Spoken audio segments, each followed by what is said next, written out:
Cek. Oke. Kita mau berdoa buat anak-anak kita. Let's pray for our kids. Let's come forward. Come on children.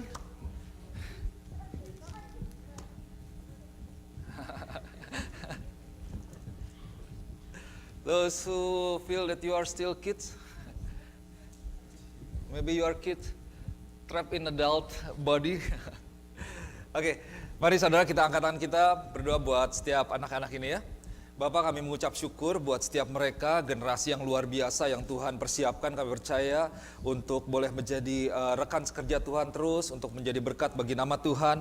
Kami berdoa Tuhan, saat mereka akan belajar firman Tuhan, Tuhan berkati kehidupan anak-anak ini, Tuhan berkati mereka, Tuhan berkati tubuh jiwa roh mereka, pikiran mereka, kehendak mereka Tuhan, keinginan mereka. Biar terus boleh ada di dalam tuntunan yang daripada Tuhan. Dan kami berdoa biar setiap firman Tuhan yang mereka dengar itu bukan hanya berhenti di kepala, menjadi informasi, tetapi menjadi benih yang baik tertanam dalam hati mereka Tuhan. Terima kasih Bapak, kami berdoa Roh Kudus boleh bekerja di tempat di mana mereka akan belajar nanti, dan kami percaya juga Roh Kudus juga bekerja di tempat ini, di mana kami juga akan mendengar, belajar firman Tuhan. Di dalam nama Tuhan Yesus, Tuhan boleh berkati setiap pengajar yang ada dan materi yang ada juga. Terima kasih Tuhan, dalam nama Yesus kami berdoa, amin, amin, amin. Oke, enjoy. Iya. Yang teen boleh ke belakang, benar ya? Di ruangan sebelah sini ya. Oke. Alright. Nah ya itu dia boleh itu baru mau ngomong.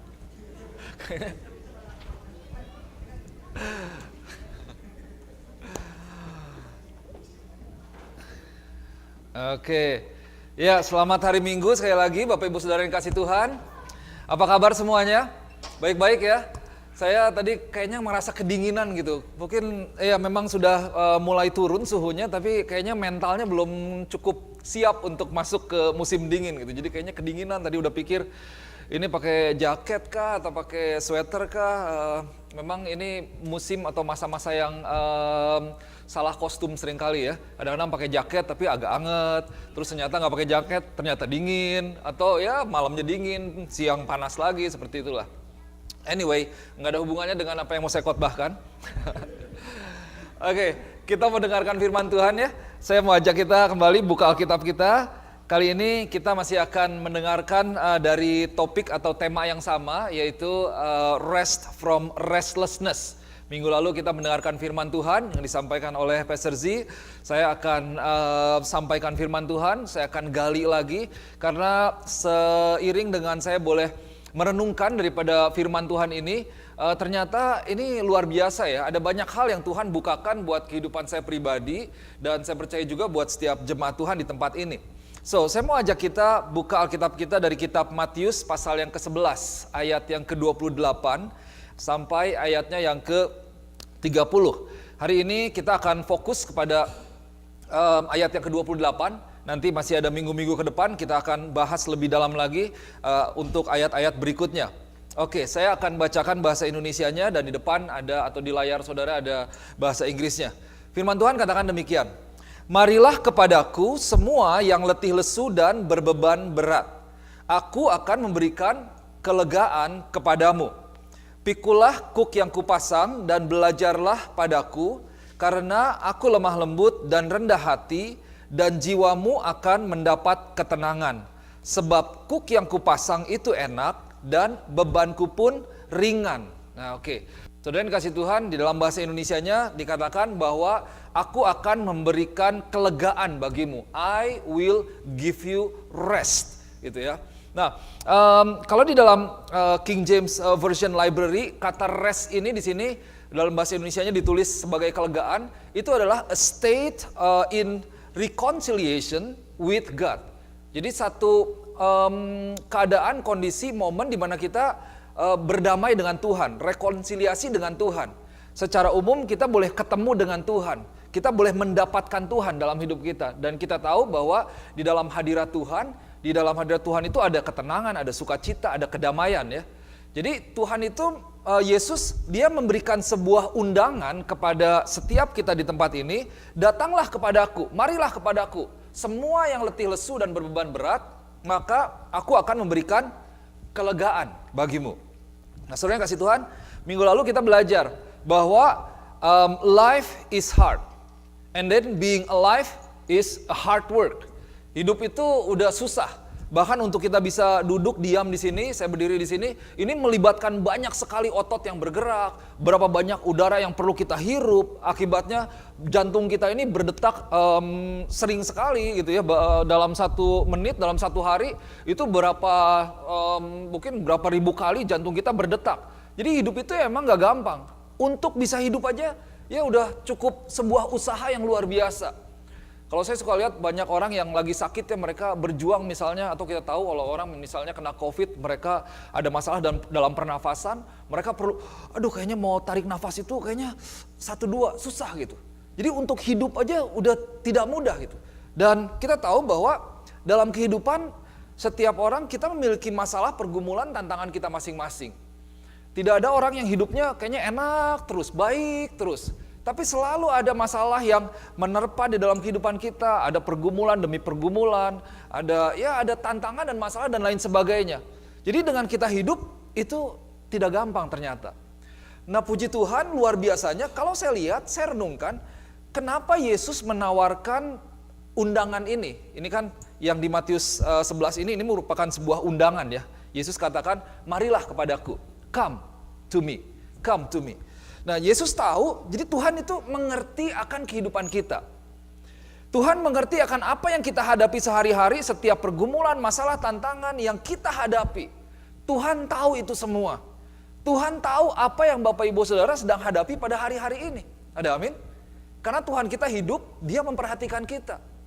Nah, puji Tuhan bahwa Tuhan itu saya lihat juga begitu sayang terhadap kita setiap umatnya, umat ciptaannya, di mana Dia mati buat setiap kita, di mana Tuhan tidak mau untuk kita hidup, kita istilahnya wear off, atau habis gitu dipakai, atau kita mengalami burnout, atau banyak yang kita bisa sebut dengan yang lebih sederhana, kita stres atau depresi. Jadi Tuhan gak mau tuh untuk kita mengalami kehidupan dari hari ke hari di dalam masalah yang ada dalam hidup kita, untuk kita mengalami semuanya dengan stres, dengan depresi.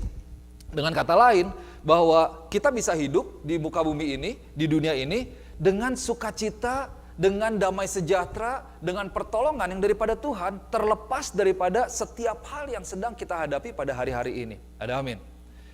Nah, saudara yang kasih Tuhan, saya melihat betapa luar biasanya Tuhan yang kita miliki. Jadi Tuhan ini Dia bukan cuma datang, Dia mati, menebus dosa kita, kemudian see you in heaven. Ya, nanti ini selama di dunia, engkau berjuang sendiri ini. Enggak, tapi Tuhan tahu bahwa kehidupan gak gampang. Kehidupan itu ya seringkali bukan gak gampang aja, berat dan sangat berat. Wah, ditinggalkan, dikecewakan, dihianati dan lain sebagainya. Tapi Tuhan tahu dan Tuhan sayang. Untuk itu, Dia berikan undangannya kepada kita untuk mendapatkan kelegaan atau rest di dalam Dia. Nah, saudara yang kasih Tuhan, kenapa seringkali kita restless? Tuhan sudah memberikan undangannya. Tuhan katakan, come to me and I will give you rest. Datang kepadaku dan aku akan memberikan kelegaan kepadamu. Well, kalau kita lihat, sudah jelas di situ dikatakan bahwa aku akan memberikan kepadamu.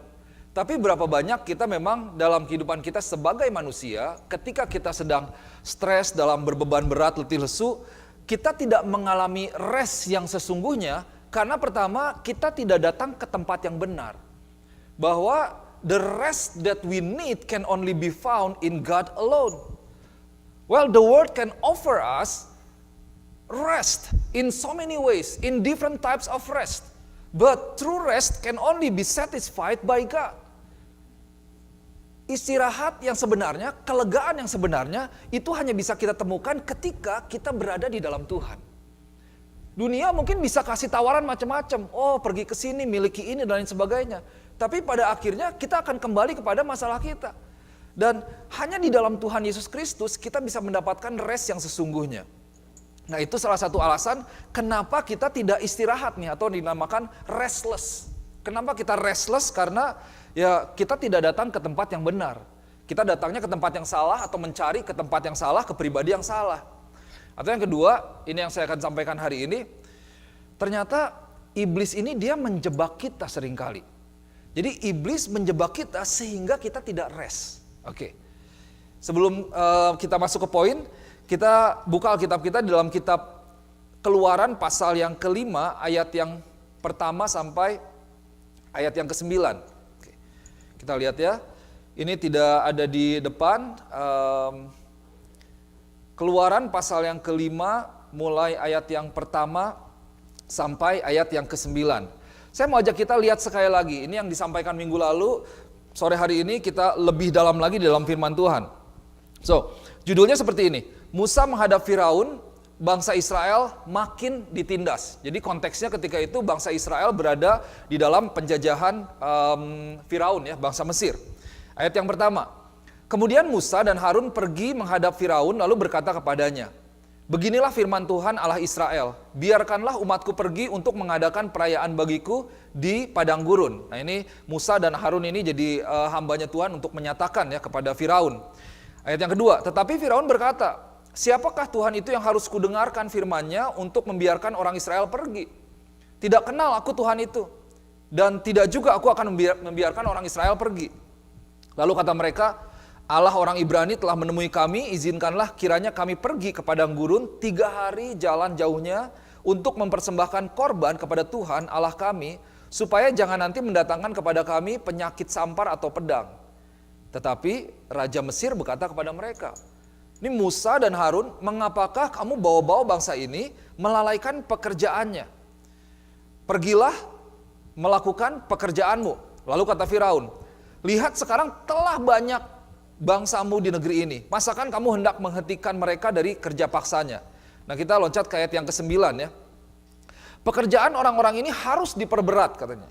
Sehingga mereka terikat kepada pekerjaannya dan jangan memperdulikan perkataan dusta. Oke, jadi Musa dan Harun dia membawa pesan Tuhan untuk bangsa Israel diizinkan untuk keluar dari Mesir untuk mempersembahkan korban, untuk bertemu dengan Tuhan. Untuk mengalami, di dalam bahasa Inggrisnya dikatakan apa ya, they may hold a festival to me in the wilderness. Jadi festival itu sebuah perayaan, jadi maksudnya supaya bangsa Israel ini bisa ketemu dan mereka bisa nyanyi, mereka bisa dance, mereka bisa bersuka cita, penuh dengan sukacita, mengalami Tuhan dalam hidup mereka. Nah tapi ternyata Firaun gak mau. Firaun tidak mau, tidak mengizinkan mereka. Oh ini mereka nih malas nih, kamu datang ke sini lagi mau bawa-bawa mereka.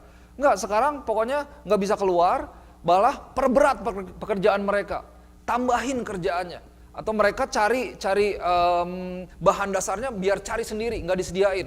Tapi tetap apa yang mereka kerjakan harus dikerjakan, tetap sama, kuotanya tetap sama. Nah, saudara yang dikasih Tuhan, saya mau ajak kita perhatikan ayat yang ke-9 ya. Ayat yang ke-9. Ini saya di sini tulis ada 2 poin yang saya mau sampaikan sore hari ini, yaitu pitfalls of restlessness. Yang pertama itu the twisted truth. Pitfalls itu apa? Di dalam Merriam-Webster Dictionary itu ditulis pitfalls itu artinya a trap or snare, a hidden or not easily recognized danger or difficulty. Jadi kalau dibilang pitfalls itu sebuah jebakan yang ditaruh, yang tidak mudah dilihat, tidak disadari, tapi berbahaya. Nah, mungkin anak-anak sekarang bilangnya ini jebakan Batman. Nah ini bukan jebakan Batman, jebakan Firaun. Jadi jebakan iblis ya, jebakan pitfalls dari restlessness. Maksudnya sebuah jebakan, satu jeratan yang kita tidak sadari, tapi seringkali kita masuk ke dalamnya, kita terjebak, kita terjerat, sehingga kita masuk dalam yang namanya restlessness. Kita hidup tanpa istirahat, kita hidup berbeban berat, kita hidup letih dan lesu, tanpa mengalami sukacita. Mungkin kita menjalani hari-hari kehidupan kita. Tapi ketika kita pulang ke rumah, kita tidak mengalami istirahat yang sesungguhnya. Tidak ada kebebasan, tidak ada istirahat yang membuat kita segar, bahkan lama-kelamaan akibat daripada itu semua, wah kita nih jadi burn out atau stres atau depresi karena masalahnya tetap datang, tapi kita nggak pernah istirahat. Nah ini adalah pitfalls of restlessness. Jebakan dari ketidakadaannya sebuah istirahat. Kira-kira saya bisa katakan seperti itu. Nah, yang pertama, the twisted truth. Oke, kita lihat ayat yang ke-9. Firaun katakan begini, make the work harder for the people so that they, kita loncat yang putih dulu ya, saya ke poin yang, ini kan di sini ada kata and ya, berarti ada dua hal. So yang pertama, so that they pay no attention to lies.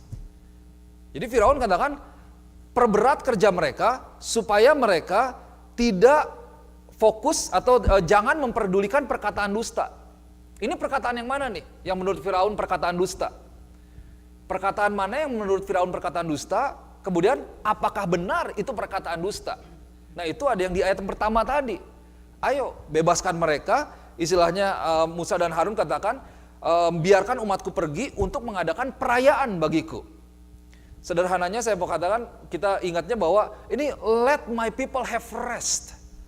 Tapi Firaun katakan bahwa tambah kerjaannya, biar mereka kerja berat supaya mereka tidak memperdulikan perkataan dusta.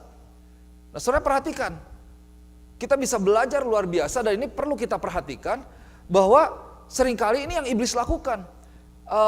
Tuhan benar, dia melihat umatnya hidup di dalam tekanan. Hidup tanpa adanya istirahat. Kemudian Tuhan mau supaya kita, umat Tuhan, dalam waktu itu konteksnya bangsa Israel yang dalam penjajahan, untuk mengalami kebebasan. Untuk mereka boleh mengalami rest dalam hidup mereka. Karena sehari-harinya kan itu bikin bata lagi. Tapi Firaun, notice apa yang Firaun katakan, let them pay no attention to lies. Biar jangan mereka memperdulikan perkataan dusta, kata Firaun seperti itu. Jadi ternyata apa yang Musa katakan dan Harun sampaikan, buat Firaun itu diputar balikan bahwa ini nih perkataan dusta. Gitu. Karena Firaun gak mau umat Israel mengalami istirahat dalam hidup mereka. Sehingga kebenarannya itu diputar balikan. Saudara bisa dapatkan ya. Kebenarannya diputar balikan. Ya, Tuhan tidak mau kita hidup di bawah tekanan. Hidup di bawah stres atau depresi atau ketakutan dalam hidup kita. Tuhan mau kita untuk hidup memiliki pengharapan kepada Tuhan. Memiliki sukacita, memiliki kedamaian. Untuk itu Tuhan tawarkan istirahat dan Tuhan mau kita mengambil waktu untuk istirahat di dalam Tuhan. So God offers us rest. And Jesus said, come to me. Makanya dari itu Yesus katakan, datanglah kepadaku. Tapi ternyata datang kepadaku yang menjadi tawaran daripada Yesus sendiri, itu seringkali dicoba ditutup-tutupi atau diputar balikan oleh iblis, sehingga kita tidak beristirahat dalam Tuhan. Dengan kita dibuat sibuk, dan kita melihat bahwa, oh pada akhirnya, ternyata kita percaya bahwa itu adalah lies, itu perkataan dusta. Kalau itu perkataan dusta kan kita nggak akan melakukan ya. Kalau dibilang Yesus bilang datang kepadaku, bawa umatku kepadaku supaya mereka bisa rest in me, bisa beristirahat di dalam aku. Tapi Firaun bilang, tambah supaya mereka tidak memperdulikan perkataan dusta. Nah, saudara bisa lihat bahwa hari-hari ini memang iblis itu dia akan selalu berusaha, saya perhatikan, untuk memutarbalikkan kebenaran firman Tuhan sehingga kita tidak mengalami kuasa kebenaran daripada firman Tuhan. Yohanes 8 ayat 32 katakan seperti ini. Kamu akan mengetahui kebenaran dan kebenaran itu akan memerdekakan kamu. And you shall know the truth and the truth shall make you free. Wah, ini luar biasa nih. Firman Tuhan katakan kamu akan mengetahui kebenaran. Kalau kamu tahu, kebenaran yang kamu tahu itu memerdekakan kamu. Wah, kembali firman Tuhan katakan suatu kepada bangsa Israel. Ayo, biar mereka mengalami aku, menemui aku, menikmati hubungan dengan aku. Tapi diputar balikan bahwa itu bohong, ketemu Tuhan nggak perlulah. Nggak ada kuasanya, nggak ada artinya. Well, nah ini yang terjadi. Nah, saudara dikasih Tuhan. So, the truth is, kebenarannya itu, come to me and I will give you rest. Kata Tuhan begitu. Waktu kita datang kepada Tuhan, maka kita akan mengalami rest yang daripada Tuhan. So, resting is coming before the Lord. When we come before the Lord. And then rest can be found in the presence of God. Kita bisa istirahat itu yang sejati, yaitu ketika kita datang kepada Tuhan. Saudara perhatikan di sini saya tulis coming before the Lord ya. Kan Yesus katakan, datanglah kepadaku, aku akan memberikan kelegaan. Datang kepada Tuhan itu seperti apa sih? Itu. Seringkali memang kita punya ekspektasi yang salah waktu kita datang ke gereja, berarti datang ke mengunjungi gereja yang banyak gitu ya, atau sesering mungkin. Wah, kalau begitu yang di tempat ini paling rohani mungkin istri saya, karena tiap hari ke gereja. Padahal jaga toko gitu. Saya aja nggak tiap hari ke sini. Tapi apakah seperti itu? Come to me, datang kepadaku. Nah, ini undangan pribadi daripada Yesus untuk kita boleh datang kepada Tuhan. Nah, what is the expression of coming before the Lord? Arti daripada datang kepada Tuhan itu seperti apa sih? Sederhana. Dalam kehidupan kita pribadi, itu berarti kita berdoa kepada Tuhan. Waktu kita berdoa, kita datang kepada Tuhan ya. Kita membaca dan merenungkan firman Tuhan. Kita membangun hubungan pribadi kita dengan Tuhan. Dan di dalam kehidupan berjemaat, kita beribadah, kita bersekutu bersama-sama seperti apa yang kita lakukan pada saat ini. Kita datang kepada Tuhan. Waktu kita datang kepada Tuhan, fokus kita kepada Tuhan.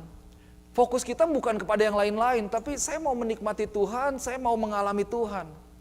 Saya hari Minggu, saya berdoa, hampir setiap hari Minggu, saya berdoa, Tuhan, biar saya boleh mengalami Tuhan. May we experience you, oh God. Jadi waktu datang ke gereja bukan hanya untuk berfellowship, untuk hanya ngobrol, untuk hanya bersekutu, tapi Tuhan, saya mau untuk mengalami Tuhan. Saya rindu biar jemaat Tuhan mengalami Tuhan secara pribadi. Mereka boleh mengalami Tuhan lewat pujian, lewat penyembahan, lewat firman Tuhan. Mereka ketemu Tuhan, mereka dikuatkan, mereka disegarkan, mereka diperbaharui. Itu ketemu dengan Tuhan. Nah, jadi waktu kita saat teduh, yaitu berdoa, merenungkan firman, dan kemudian kita beribadah, sebenarnya disitulah tempat di mana kita beristirahat. Di mana kita sedang diisi kembali, disegarkan kembali, dikuatkan kembali. Datanglah kepadaku, and I will give you rest. Waktu kita datang kepada Tuhan, disitulah kita di-charge. Kita diisi kembali. Atau bensinnya diisi kembali.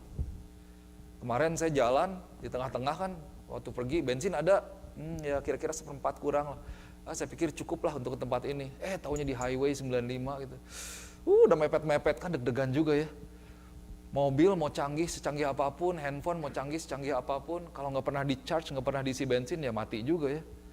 Mungkin makanya saya belum mau beli Tesla, pusing bawa chargernya nanti. Mau kemana, mesti bawa power bank terus kan. Kalau habis nanti listrik di tengah jalan, gimana ini, wah repot gitu. Nantilah kalau udah power bank gampang, nge-charge-nya 5 menit beres, mungkin udah oke lah, boleh lah. Tapi itulah sering kasih Tuhan, seringkali kehidupan kita itu kita coba jalani terus, kita pakai terus badan kita pakai waktu kita, tapi kita nggak pernah di-charge. Akhirnya kita restlessness, berbeban berat dan letih lesu. Wah, capek kayaknya. Mungkin kehidupannya jadi rutinitas, melakukan lagi, tapi sebenarnya di dalam tuh wear out, atau stres, atau depresi, dan lain sebagainya. Nah, saudara yang kasih Tuhan, iblis tidak akan pernah berhenti untuk memutarbalikkan kebenaran firman Tuhan. Jadi kebenaran firman Tuhan itu diputarbalikkan dari satu hal yang benar menjadi sebuah kebohongan. Sehingga kebenaran itu dibuat seolah-olah tidak penting. Nah, ini saudara perhatikan betul. Kebenaran firman Tuhan dibuat seolah-olah tidak penting, dibuat seolah-olah sebagai kebohongan yang tidak perlu dipercaya. Kebenaran dibuat seolah-olah sebagai sesuatu hal yang bisa diabaikan, tidak perlu diperhatikan, atau tidak perlu ditaati. Come to me, and I will give you rest. Oh, it's not important not to come to Jesus. I have a lot of things to do. Saya ada hal-hal yang lain yang perlu dilakukan. Ada banyak hal lain yang perlu saya urus. Ya, bisa di-skip lah. Hati-hati, ini jebakan daripada iblis. Pitfalls of restlessness, the twisted truth. Kalau kita tidak tahu kebenaran, kita tidak mengalami kemerdekaan seperti di sini. Tapi kalau kita mengetahui kebenaran, you shall know the truth, kau akan mengetahui kebenaran, kebenaran itu yang akan membebaskan kamu. Rest itu yang akan menyegarkan kamu. Rest di dalam Tuhan itu yang akan membuat kamu semangat lagi. Tapi iblis coba balik tuh. Kasih mereka kerjaan supaya mereka jangan memperdulikan perkataan dusta. Itu dusta tuh. Ini dusta nih. Yohanes 8:32. Sehingga di pikiran kita, berarti oke nih. Kita bisa abaikan lah, kita bisa skip lah. Nah, datang kepada Tuhan. Datang kepada Tuhan. Daniel 11 ayat 31 sampai 32 katakan seperti ini. Tentaranya akan muncul, mereka akan menajiskan tempat kudus, benteng itu, menghapuskan korban sehari-hari dan menegakkan kekejian yang membinasakan. Dan orang-orang yang berlaku fasik terhadap perjanjian akan dibujuknya sampai murtad dengan kata-kata licin. Tetapi umat yang mengenal Allahnya akan tetap kuat dan akan bertindak. Wah, saudara, iblis nih hari-hari ini dia kerjanya tuh dia mengambil korban sehari-hari. Satu hal yang sudah menjadi kebiasaan, yang sudah kita lakukan, menjadi bagian hidup kita, itu diambil. Kalau korban sehari-hari itu apa? Ya waktu kita datang kepada Tuhan, kita berdoa, menyembah Tuhan, memuji Tuhan. Itu adalah persembahan kita kepada Tuhan. Nah itu diambil, dipisahkan dari kehidupan kita. Dipisahkan dari kehidupan firman, dipisahkan dari kehidupan berdoa. Sehingga akhirnya kita tidak memiliki kekuatan. Padahal justru ketika kita berada di sana, memberikan diri kita di sana, disitulah adanya kekuatan daripada Tuhan. So, firman Tuhan katakan seperti itu, they shall take away the daily sacrifices. But the people who know their God shall be strong and carry out great exploits. Wah, orang yang mengenal Allahnya itu akan menjadi orang-orang yang luar biasa, akan tetap kuat, dan mereka akan bertindak. Mereka akan melakukan hal-hal yang luar biasa. Mereka akan segar kembali. Wah, mereka akan kalau lari bisa lari lagi karena udah di-charge. Karena mereka tahu Tuhan mereka. Mereka meskipun ada masalah, mereka tahu bahwa kalau masalahnya seolah besar, tapi mereka punya Tuhan yang lebih besar. Mereka tahu bahwa saya berada di dalam lembah kekelaman. Sepertinya kondisinya menakutkan. Di lembah ya pasti gelap, mungkin dingin dan lain sebagainya. Tapi saya tahu Tuhan saya tidak pernah meninggalkan saya. Pada akhirnya kita bisa kuat, boleh terus menjalani kehidupan kita. Ketika kita kembali kepada Tuhan. Ketika kita datang kepada Tuhan. So, dengan kata lain saya mau katakan, bentuk jebakan iblis itu adalah dengan membuat seolah-olah berdoa, merenungkan firman Tuhan, beribadah, pada akhirnya sebagai satu hal yang tidak penting. Tidak perlu diikuti, tidak perlu dijalankan. Nggak perlu rajin-rajin, nggak perlu giat. Korban sehari-hari diambil. Sehingga pada akhirnya kita tidak menjalankannya. Di mana seharusnya kita bisa rest di dalamnya. Kita rest ketika kita berdoa. Kita bisa rest ketika baca firman Tuhan, merenungkan firman Tuhan dan beribadah kepada Tuhan. Tetapi akhirnya kita masuk dalam kehidupan yang penuh dengan beban berat. Dan akhirnya membuat kita letih lesu karena kita tidak datang kepada tempat rest itu sendiri. Kita nggak di-charge, kita tidak diisi kembali. So kenapa? Karena kita tidak rest. So saudara yang kasih Tuhan, saya mau ajak, mari kita boleh perhatikan prioritas dalam kehidupan kita. Ada amin. Biar yang penting tetap jadi penting. Hati-hati loh, ini jebakan. Ini jebakan, saya lihat, iblis itu luar biasa ya. Dia putar balikan sedemikian rupa sehingga waktu kita menjalani kehidupan kita dan semuanya itu sepertinya oke, jalan-jalan aja oke kok, saya nggak berdoa, nggak apa-apa kok. Saya juga seringkali muncul ide seperti itu tuh. Oh ya ini buktinya nggak apa-apa, tapi hati-hati. Di sini dibilang bahwa dibujuk dengan kata-kata yang licin. Kalau kita tidak sadar, kita nggak aware, kita tidak selalu kembali kepada Tuhan, tambah lama kita akan semakin jauh daripada Tuhan dan kita semakin jauh daripada Tuhan. Oke. Yang kedua, next one. Pitfalls of restlessness. Apa itu? Yaitu the busyness of life. Kehidupan yang sibuk istilahnya ya. Masih ayat yang sama, ayat 9. Make the work harder for the people so that they keep working. So that they keep working. Biar pekerjaan orang-orang ini harus diperberat sehingga mereka terikat kepadanya. Nah, Di sini saya tulis dari ayat yang sebenarnya itu ayat yang ke-7 sebenarnya. 7 ada 8 ayat dan 9 ya. Ini harusnya 7 dan ini ayat 8, mulai di sini ayat yang ke-9. Nah, ayat yang ke-7 saya bacakan. Tidak boleh lagi kamu memberikan jerami kepada bangsa itu untuk membuat batu bata seperti sampai sekarang. Biarlah mereka sendiri yang pergi mengumpulkan jerami. Jadi sebelumnya jeraminya disuplai untuk ini budak-budak orang Israel ini untuk bikin bata. Tapi biarin sekarang mereka cari sendiri. Gitu. Ayat 8. Tetapi jumlah batu bata yang harus dibuat mereka sampai sekarang, bebankanlah itu juga kepada mereka dan jangan menguranginya. Karena mereka ini pemalas katanya. Don't reduce the quota. Wah, ini kuota sounds familiar ya. Kuota nih, pokoknya harus selesai segini. Berapa palet misalnya setiap hari. Gitu ya. Pokoknya harus beres, berapa bungkusan, dan lain sebagainya. Itulah sebabnya mereka berteriak-teriak, izinkanlah kami pergi mempersembahkan korban kepada Allah kami. Pekerjakan orang-orang ini, harus diperberat pekerjaannya, sehingga mereka terikat kepada pekerjaannya. Ini adalah jebakan iblis. Jebakan iblis sehingga kita tidak beristirahat di dalam Tuhan. Mungkin kita pikir kita melakukan hal yang luar biasa ya. Tapi saudara perlu ingat bahwa productivity itu berbeda dengan flourishing. Productivity itu sering kita bisa asosiasikan bahwa kita menghasilkan banyak. Menghasilkan. Tapi Tuhan tuh mau kita untuk flourish, berbuah dan menghasilkan buah lagi. Buah yang menghasilkan buah. Nah, saudara yang kasih Tuhan, kalau kita lihat kehidupan Egypt, kehidupan di tanah itu sebagai perbudakan, sebagai budak, kerjaan mereka apa? Lihat di sini ya. What was the life in Egypt at that time? Mereka hidup di bawah penjajahan, di bawah perbudakan Firaun, dan sebagai budak, tugas mereka itu bikin bata. Jadi bikin bata. It was bricks and bricks and bricks. All day, today, tomorrow, and all the time. Making bricks. Kan di sini dibilang ya, pokoknya buat bata. Jadi bayang pagi-pagi buat bata lagi, sampai malam tidur buat bata lagi, terus bikin bata terus pokoknya. Bricks and bricks and bricks. So it was about work and work and work. Every day go to work, maybe without rest. So it was about production, making something, gitu ya. Not flourishing. Focus on things and not on people. Dunia ini nih sekarang tuntutannya nih ya, dalam hari-hari ini kalau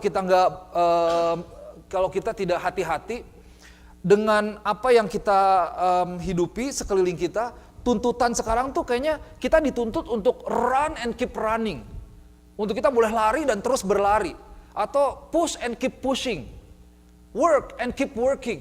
Pokoknya harus kerja lebih lagi, harus berlari lebih lagi, harus berlari lebih cepat, kerja lebih luar biasa lagi, dan seterusnya dan seterusnya. Dan di perbudayaan Mesir pada waktu itu, sama seperti pada kebudayaan modern pada hari-hari ini kayak kita muter gitu. Merry-go-round economy. Bahwa seseorang itu diukur kesuksesannya, diukur keluar biasaan kehidupannya, itu dari yang namanya kesuksesan. Di mana seolah-olah tuntutan daripada sekeliling kita, mungkin kalau bukan dari komunitas, bahkan dari keluarga sendiri misalnya, kamu harus lebih lagi, kamu harus kerja lebih lagi, kita perlu ini, perlu ini, faster, more. So more bricks and more bricks and more bricks. Bata lagi, bikin bata lagi. Nah, ini adalah jebakan yang daripada iblis, yaitu melalui yang namanya kesuksesan. Di mana orang sukses itu diukur daripada jabatan mereka seringkali. Yang pertama jabatan, jadi semakin tinggi mereka sukses. Wah, dulu kerja, sekarang udah jadi apa nih? Kan kalau ketemu sama temen gitu kan, pasti sekarang udah kerjanya apa? Wah, sekarang udah supervisor. Wah, berarti udah naik supervisor ya, luar biasa. Berikutnya ketemu sebagai apa? Position matters gitu. Atau yang kedua, kesuksesan itu diukur daripada kepemilikan. Apa yang kita miliki? Sekarang suka nggak ketemu orang atau ketemu teman lama atau ngobrol, ketemu di Facebook nggak langsung. Sekarang mobilnya apa gitu kan? Ada yang gitu nggak? Mereka ditanya gitu, mobilnya wes pakai mobil apa sekarang? Wah kayaknya.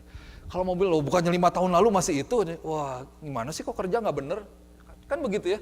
Sekarang udah di mana tinggalnya? Wah kayaknya pokoknya diukurnya dari posisi sama dari dari kepemilikan. Semakin kita memiliki banyak, semakin tinggi jabatan kita, semakin kita dikenal orang, berarti kita semakin sukses. Seberapa tinggi, seberapa banyak yang orang itu miliki. Semakin tinggi, semakin kaya, berarti semakin sukses. Pada akhirnya, tanpa sadar orang akan berusaha mengejar semuanya itu. Dia mengejar yang namanya ketenaran, posisi jabatan, atau yang namanya kepemilikan.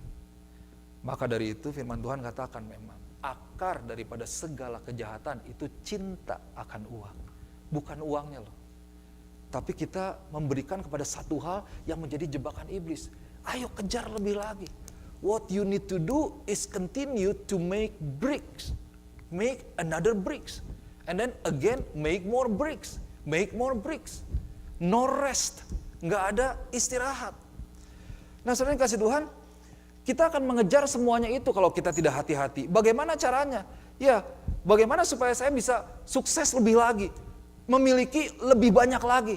Bagaimana supaya saya bisa lebih kaya? Ini simple ya. Bagaimana supaya saya bisa lebih atau upgrade lah ini dan itu segala macam. Yaitu ya kerja lebih lagi, kerja lebih banyak karena banyak yang harus dikejar.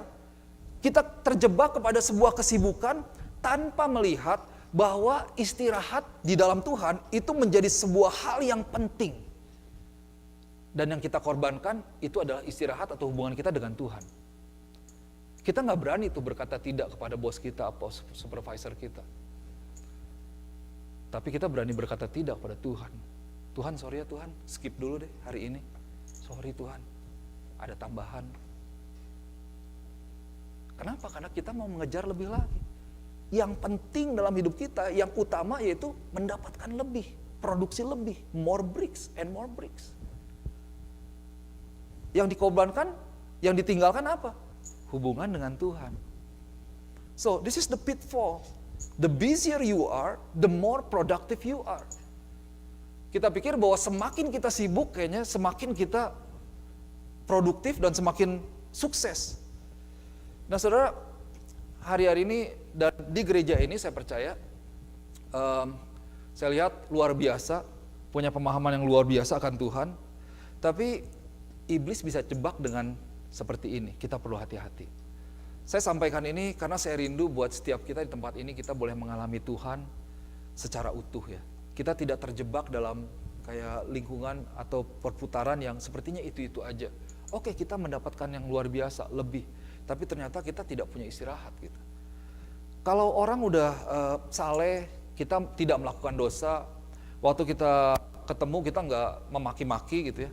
Nggak ada yang saya dengar selama di sini ngomong F-word misalnya. Atau ngebohongin orang, nipu orang. Atau misalnya kalau kita nemu dompet gitu kan, udah nggak usah berjuang gitu ya. Dibuka, bukan dilihat duitnya berapa gitu. Ya mungkin kelihatan, tapi dilihat ini punya siapa, kembaliin gitu. Hal-hal yang sederhana lah. Kita nggak akan ngebohong, saya percaya. Kita kayaknya udah lulus lah, puji Tuhan kalau bisa dibilang ya, lulus daripada hal itu. Jadi iblis itu tidak akan coba kasih kita satu hal yang membuat kita berdosa atau melakukan dosa. Tapi iblis akan coba untuk berikan kita lebih lagi. Karena waktu kita diberikan lebih lagi seolah-olah ada tuntutan untuk memiliki lebih lagi. Kita mulai sibuk, dan akhirnya kita meninggalkan Tuhan. Datanglah kepadaku, aku akan memberikan kepadamu kelegaan kepadamu. Waktu kita tidak datang kepada Tuhan, kita tidak memiliki kelegaan daripada Tuhan. Kuncinya datang kepada Tuhan. Kenapa orang seringkali nggak datang sama Tuhan? Karena sibuk. Gitu. Tambahin kerjaannya, biar mereka lebih sibuk. Sehingga mereka so they keep working.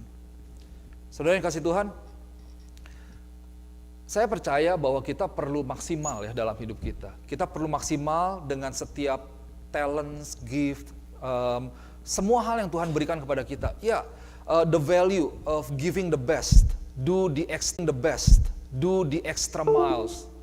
Do the extra miles and then pokoknya berkorban lebih lagi untuk Tuhan. Ya, itu adalah value daripada kehidupan kita.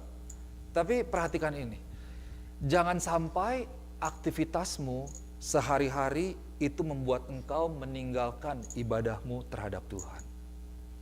Itu aja sederhana sebenarnya.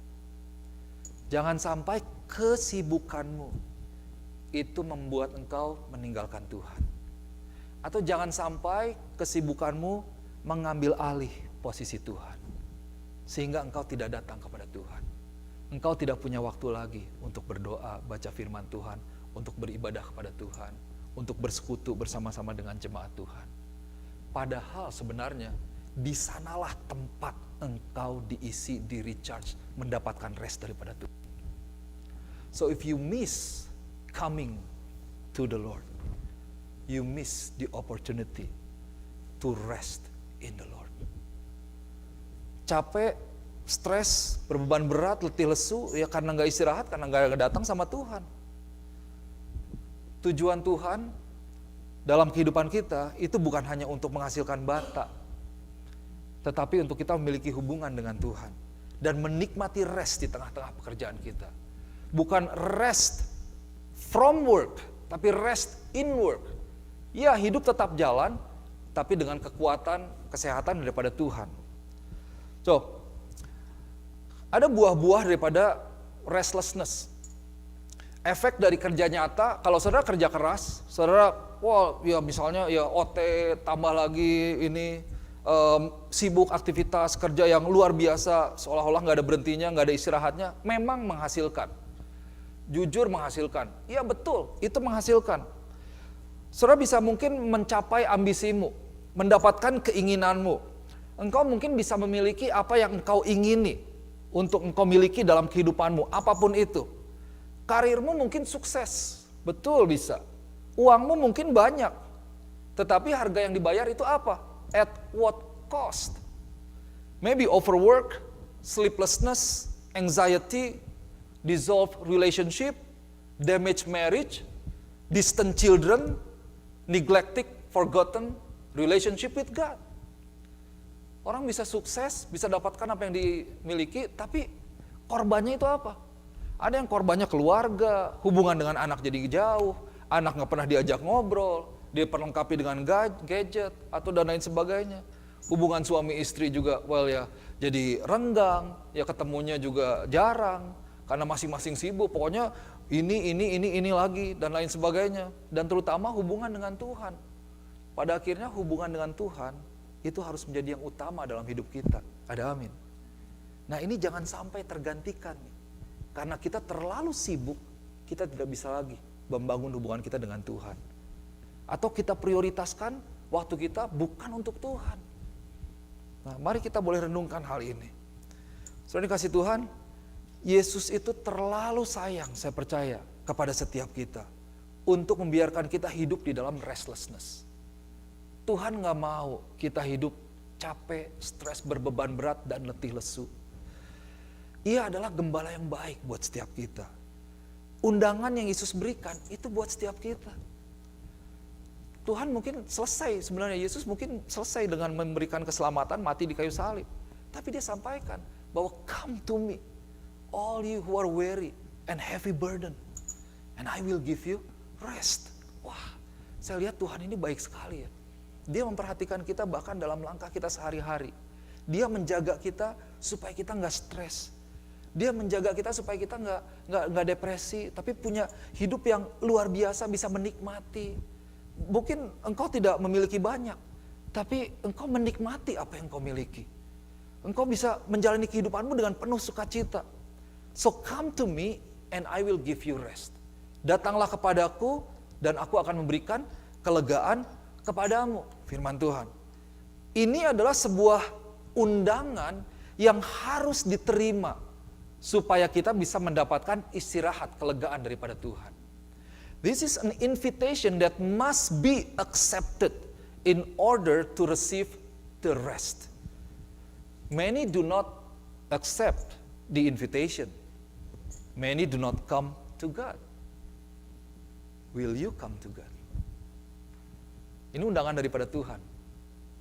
Undangan ini ya harus diikutin kalau kita mau mendapatkan rest, kelegaan yang daripada Tuhan. Banyak orang tidak menerima undangan ini. Kita tahu, oh ya firman Tuhan bilang begini, oh iya saya tahu begini-gini. Tapi ini kan undangan, kita penuhi atau enggak? Mungkin banyak orang enggak memenuhi undangan, enggak menyambut, tidak menyambut undangan Tuhan, tidak datang kepada Tuhan. Nah buat diri kita, apakah kita pada sore hari ini mau menyambut, memenuhi undangan yang daripada Tuhan? For I will give you rest, the true rest that I can only provide. Mari kita berdoa. Yesus. Oh Yesus. Oh Yesus. Tuhan, kami mengucap syukur Tuhan. Kalau Engkau adalah Bapa yang baik, Engkau memperhatikan setiap anak-anak-Mu Tuhan. Engkau menginginkan yang terbaik buat setiap kami Tuhan. Untuk kami boleh hidup menikmati kelegaan daripada Tuhan. Bapa, sore hari ini hamba berdoa, kami mau mengucap syukur Tuhan. Buat undangan yang Tuhan boleh berikan. Buat kelegaan yang Tuhan boleh tawarkan. Bapa, hamba berdoa, biar Roh Kudus boleh menolong kami. Sehingga mata kami boleh terbuka dan melihat bahwa ini adalah sebuah hal yang sangat berharga. Dan sangat perlu, sangat penting untuk menjadi bagian hidup kami Tuhan. Sehingga kami tidak terjebak kepada sekedar kesibukan kami, untuk kami tidak tertipu juga oleh jebakan iblis, di mana kebenaran firman Tuhan yang luar biasa, di mana kami dapat mengalami berkat-berkat yang luar biasa daripada Tuhan, tetapi seringkali kami miss semuanya itu karena kami tidak datang kepada Tuhan. Oh Tuhan, berdoa di dalam nama Tuhan Yesus, biar gereja ini boleh menjadi gereja yang sehat Tuhan, gereja yang bertumbuh, gereja yang maksimal. Kami boleh melakukan segala sesuatu di dalam kehidupan kami. Di dalam setiap tantangan, pergumulan yang ada, yang terjadi, kami boleh tetap menjadi pribadi yang kuat, menjadi pribadi yang segar Tuhan. Karena from time to time, dari waktu ke waktu kami boleh selalu kembali ke tempat perlindungan kami.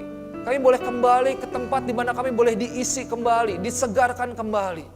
Berdoa Tuhan, biar Roh Kudus boleh bekerja lebih lagi kepada setiap jemaat Tuhan, menerangkan lebih lagi, biar boleh ada kasih yang daripada Tuhan. Dan biar kami boleh mengambil komitmen untuk lebih lagi Tuhan, memberikan diri kami kepada Tuhan, karena pada akhirnya kami mau mengenal Tuhan lebih lagi, dan hubungan kami dengan Engkau itu lebih lagi Tuhan. Biar kami boleh melihat Tuhan, bahwa hubungan kami dengan Engkau itu adalah sebagai hal yang terbaik yang tidak bisa digantikan oleh apapun, sehingga kami memberikan semuanya untuk kami boleh memiliki hubungan yang lebih dalam, lebih dekat, kenal lagi dengan Engkau. Dan di sanalah hamba berdoa, biar boleh jemaat Tuhan mengalami kelegaan yang daripada Tuhan. Terima kasih Bapa, terima kasih Tuhan. Dimeteraikan firman Tuhan sore hari ini, di dalam nama Yesus kami berdoa.